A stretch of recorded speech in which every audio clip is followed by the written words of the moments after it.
नमस्कार विद्यार्थियों, आज हम अपने छंद के भाग में आगे करने जा रहे हैं दोहा छंद। आज हम पढ़ेंगे दोहा छंद।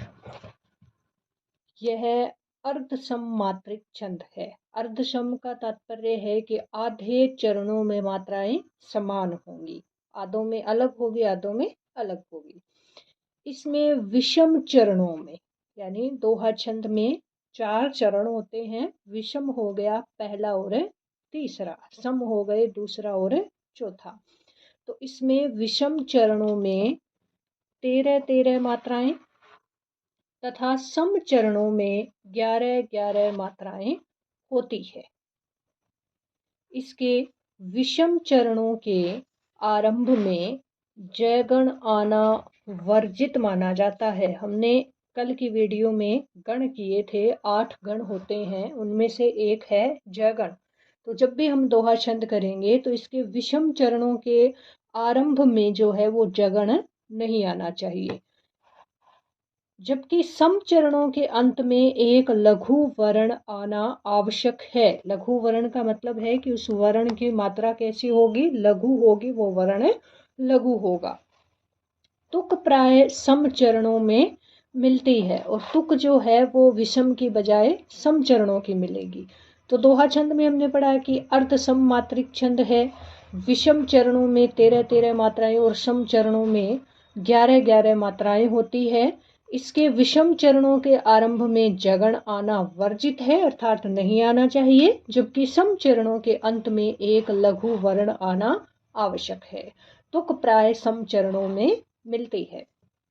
तो अब हम इसका एक उदाहरण देखते हैं। देखिए, बतरस लालच लाल की, यहाँ यति आएगी।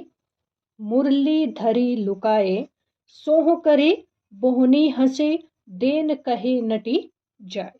तो अब हम जो हमने दोहा छंद की विशेषताएं पढ़ी हैं या जो लक्षण पढ़े हैं, उनमें देखते हैं हम इस पर लागू हो रहे हैं या फिर नहीं हो रहे।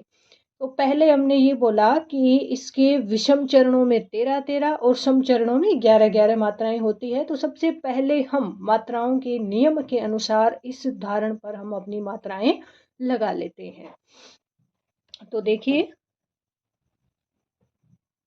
लघु लघु लघु लघु, गुरु लघु लघु, गुरु लघु गुरु, लघु लघु गुरु, लघु गुरु, लघु गुरु, लघु। इसी प्रकार हम इस नीचे वाले लाइन में लगा लेंगे। तो पहले हम इनको गिन लेते हैं। देखिए, 1 2 3 4 5 6 7 8 9 10 11 12 और 13, यानी पहला पहला यानी विषम, और विषम चरणों में मात्राएं कितनी आनी चाहिए, 13 हो रही है।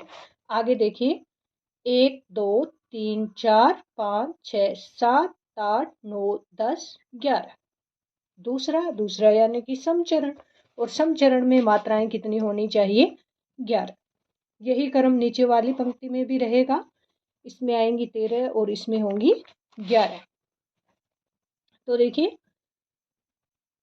जो विषम चरण हैं उनमें 13-13 और जो सम चरण हैं उनमें 11-11 मात्राएं आ रही हैं। दूसरा हमने पढ़ा था कि जो तुक है वो किस में मिलती है, सम चरणों में मिलती है। सम चरण का तात्पर्य दूसरा और चौथा। तो देखिए, मुरली धरी लुकाए, देन कहे नटी जाए, यानी अंत में क्या हो रहा है, इनकी तुक मिल रही है, सवर साम्य हो रहा है। तो ये हो गया अपना दोहा छंद। इसके पश्चात हम आगे वाला छंद देखेंगे, सोरठा छंद। यानी दोहा छंद याद करते ही सोरठा छंद को याद रखने में बहुत ही आसानी है, क्योंकि सोरठा दोहा का उल्टा माना जाता है। दोहा का उल्टा छंद अगर सीधा भी हमसे प्रश्न किया जाए कि दोहा का उल्टा छंद कौन सा है, तो वो होता है सोरठा छंद। और इसे याद भी हम बड़ी आसानी से कर लेंगे, क्योंकि दोहा को सिर्फ उल्टा करना है। जिस प्रकार दोहा अर्ध सममात्रिक है, सोरठा अर्ध सममात्रिक है, लेकिन इसमें उल्टा कहाँ होगा कि दोहा छंद में तो विषम चरणों में 13-13 होती है और इसके विषम चरणों में 11-11 होगी, और उसके सम चरणों में 11-11 होती है, इसके सम चरणों में 13-13 मात्राएं हो जाएगी। इस कारण सोरठा को दोहा का उल्टा माना जाता है। तो हम इसकी जो लक्षण है या जो विशेषताएं हैं वो देखते हैं। यह अर्धसम मात्रिक छंद होता है, यह दोहा छंद के विपरीत लक्षणों वाला छंद माना जाता है। इसके विषम चरणों में 11-11 मात्राएं और सम चरणों में 13-13 मात्राएं होती हैं। विषम चरणों अर्थात पहले और तीसरे चरण में 11-11 होंगी, सम चरणों अर्थात दूसरे और चौथे चरण में 13-13 मात्राएं होंगी। इसके सम चरणों के आरंभ में जगण आना वर्जित माना जाता है। यहाँ भी हो रहा है, हमने दोहे में ये पढ़ा कि विषम चरणों के आरंभ में जगण आना वर्जित है, जबकि सोरठा में सम चरणों के आरंभ में जगण आना वर्जित है। जबकि विषम चरण के अंत में एक लघु वर्ण आना आवश्यक है। यति जो है वो प्रत्येक चरण के अंत में आएगी और तुक विषम चरणों में मिलती है, जबकि दोहे में सम चरणों में मिलती है। अब हम इसका एक उदाहरण देखते हैं।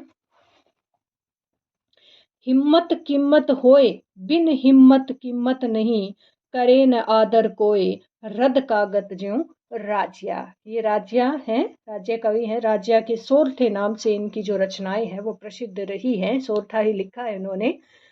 इन्हीं की रचना को हमने सोरठा के उदाहरण के रूप में लिया है।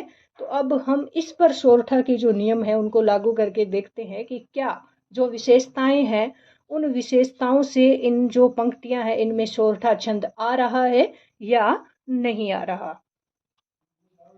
इसका उदाहरण देखते हैं। देखिए, इस पर हम सबसे पहले मात्राएं लगा लेते हैं।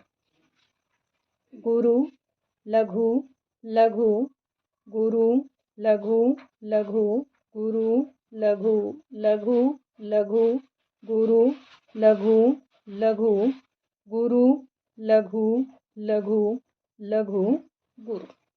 तो अब हम क्या करेंगे, मात्राएं हमने लगा ली।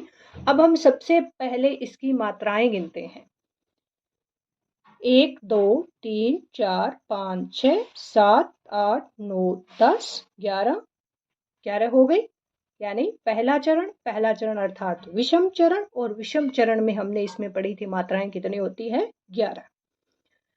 1 2 3 4 5 6 7 8 9 10 11 12 और 13।